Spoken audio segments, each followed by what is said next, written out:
Fala aí, turminha do nono ano, beleza? Aqui é o professor Tafarel. Nessa aula de hoje, nós iremos dar continuidade àquele assunto que nós iniciamos na aula passada, que foi sobre as revoltas sociais que ocorreram no período da Primeira República no Brasil. Lembrando a vocês que o período da Primeira República, ele se inicia em 1889, lá com o golpe da Primeira República, que põe fim ao Império Brasileiro, e ele se encerra em 1930 com a Revolução de 30, quando o Brasil entra em uma nova era chamada de Era Vargas, que é quando Getúlio Vargas se torna o governante do país. Tá legal?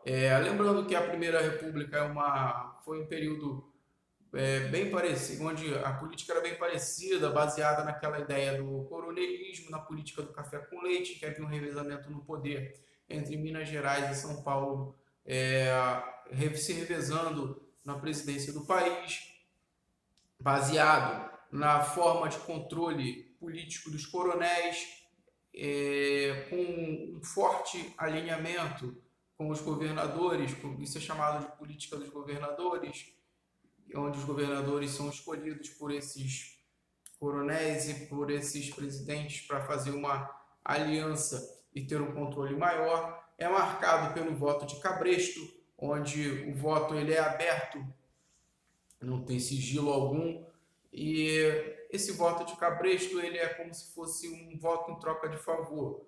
A pessoa mora na casa do coronel, na fazenda do coronel, e em troca vota no candidato dele. Então, essas famílias se perpetuam no poder durante grande parte da Primeira República.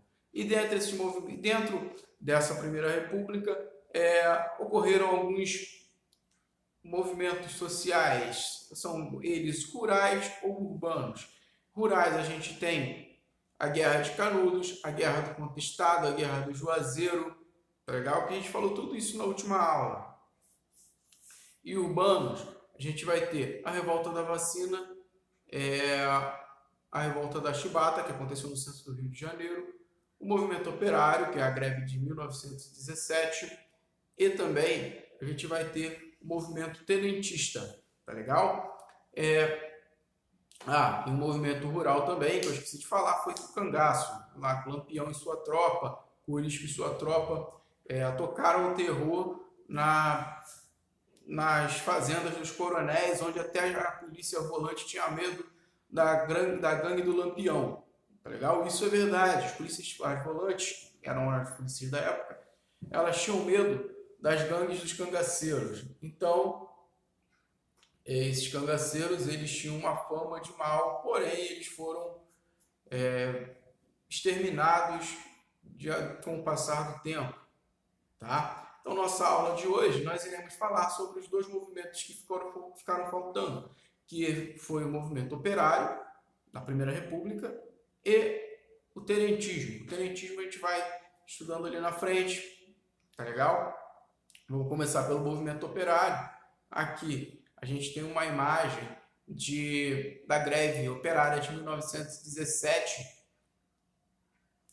e só informando a vocês que esse movimento ele vai ter como tendência, como fim principal ideológico ali atrás, teor ideológico, tem o anarquismo. O que o anarquismo ele pregava? Ele prega até hoje, né? Essa teoria ela existe até hoje, essa ideologia política existe até hoje, que onde prega o fim do Estado, é uma política sem Estado, ele vai entrar através sem uma democracia, onde prega também o fim da propriedade privada dos meios de produção, prega a igualdade social. Ele era contrário aos organismos de representação, como o parlamento, o partido, e defendia a organização autônoma dos trabalhadores entre seus locais de trabalho. Ou seja, ele é totalmente contra o governo. Para o anarquismo não existe governo. Tem que ser uma coisa sem Estado, onde as próprias pessoas se autorregulam, os próprios trabalhadores se autorregulam, porque são eles que sabem o que eles sofrem, o que eles precisam, tá legal? Essa é a teoria do anarquismo, e essa foi o anarquismo que foi a principal ideologia desse movimento operário, tá? Esse movimento anarquista, ele surge lá na Europa e vem chegando para o Brasil. Tá? E só para vocês lembrarem, em 1917, o que acontece no mundo? O que está acontecendo no mundo? Está acontecendo um período de Primeira Guerra Mundial, tá certo? E para a gente servir de base, que vai servir de base aqui para esse movimento operário também, é a Revolução Russa lá na Rússia, onde vai acontecer a Revolução Socialista. A Rússia ela se torna um Estado socialista. Então, é a primeira revolução socialista do mundo. A Rússia sai da guerra e se torna socialista. Tá? Então, esse movimento operário vai ter essas duas bases ideológicas, o anarquismo e o socialismo. Aqui, o jornalista arquivista Edgar Frederico Leonov, um dos mais notáveis anarquistas brasileiros de sua época, fundou diversos jornais e colaborou em muitos, exercendo diferentes funções, fundando ainda diversas entidades vinculadas com os trabalhadores, designadas em sua área profissional da imprensa. Então, o Edgar Frederico Leonov, ele vai ser um dos principais fundadores o representante da teoria anarquista aqui no Brasil. O movimento operário, essas greves elas vão se espalhar para o Brasil, tá? Isso vai ficar marcado em São Paulo. São Paulo vai ser marco desse movimento operário. Até hoje, São Paulo é um marco do movimento operário. Se a gente for olhar lá as cidades do ABC Paulista, ABC Paulista é Santo André, São Bernardo e São Caetano. São as cidades que formam o ABC Paulista. O movimento operário é muito forte ainda lá. Esse movimento operário ele vai ser sob a liderança dos anarquistas, que ocorreu a maior greve que se tem notícia na primeira metade do século XX no Brasil. A paralisação iniciada em junho de 1917 começou no setor têxtil, propagou-se rapidamente e atingiu a área portuária e o interior, envolvendo cerca de 50 mil trabalhadores. As principais reivindicações desses trabalhadores eram o aumento de salários, a proibição do trabalho infantil, uma jornada de 8 horas de trabalho, a garantia de um emprego e o direito de associação. Tá? Essas eram as principais reivindicações desse movimento operário.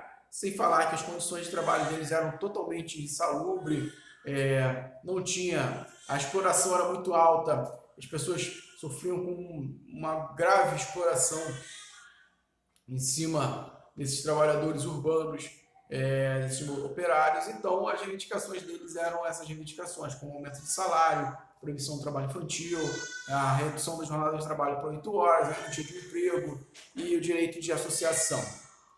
Tá? Então, resumindo para vocês, o movimento operário foi isso: ideologia anarquista e participação da teoria socialista. Então, essas foram as duas. Tanto que vai ter também a fundação do Partido Comunista do Brasil, o PCB, nesse período. Tá bom? A revolta dos 18 fortes de Copacabana. Esse aqui é o movimento tenentista. Esse aqui é um movimento que vai ser comandado por tenentes. Tenentes são militares de baixa patente. Tá? O que foi o tenentismo? Foi um movimento social de caráter político-militar que ocorreu no Brasil nas décadas de 1920 e 1930. Período conhecido como República das Oligarquias. Contou principalmente com a participação de jovens tenentes do Exército. O objetivo, qual era? O fim do voto de cabresto, um sistema de votação baseado em violência e fraudes que só beneficiavam os coronéis, essa que a gente já falou agora no início do vídeo, uma reforma no sistema educacional público do país, uma mudança no sistema de voto aberto para voto secreto. Tá? Então, o movimento tenentista ele vai pregar uma ideia para tentar acabar com as fraudes eleitorais. Tá? E começar a educar o povo brasileiro. O movimento tenentista, formado geralmente por militares de média e baixa patente, surgiu justamente como forma de contestação do sistema político que dominava o Brasil e não permitia espaço para grupos que não fizessem parte da oligarquia. O Luiz Carlos Prestes foi um dos maiores líderes de um movimento tenentista conhecido como a Coluna Prestes, que vai se unir entre o movimento tenentista de São Paulo com o movimento tenentista do Rio Grande do Sul, e eles vão percorrer o interior do Brasil e serão pegos na Bolívia. Tá? As revolta dos 18 do Forte, Copacabana, a revolta paulista a coluna Prestes, liderada por Luiz Carlos Prestes, movimento em forma de guerrilha, composto por militares. Essa coluna Prestes, ela vai conquistar o apoio de muitos civis. Por onde ela passava, ela tinha uma adesão popular muito grande, porque era uma revolta militar, porém militares de baixa patente que sofriam quase a mesma coisa que o povo sofria também. Então, muitos civis vão aderir a esse movimento militar da coluna Prestes. Mas com o tempo esse movimento foi ficando claro que a defesa era uma implantação de um Estado forte e centralizado através de quais necessidades do país poderiam ficar explícitas e resolvidas. Porém, o tenentismo ele não vai gerar efeitos imediatos no Brasil, mas seu somatório acontece na década de 1920, que vai ser importante para abalar as estruturas das oligarquias e mudar significativamente a ordem política do Brasil em 1930. Em 1929, o tenentismo integra a Aliança Liberal, que vai levar à queda de Washington Luiz, que vai ser o último presidente da República Oligárquica Brasileira, e aí a gente tem a Revolução de 30. Mais à frente eu falo da Revolução de 30, mas essa última eleição que Getúlio Vargas ele participa com o Washington Luiz e perde de forma fraudulenta, é o estopim para o golpe de 30, para acontecer a Revolução de 30. Tá legal? Esse movimento tenentista esteve presente na deposição de Vargas em 1945, mas mais à frente, as eleições presidenciais no mesmo ano e também em 1955, quando ocorreu a Revolução. Tá? Então, esse movimento tenentista, ele vai ser um movimento que vai de militares de baixa patente, que vai colocar esses tenentes em formas de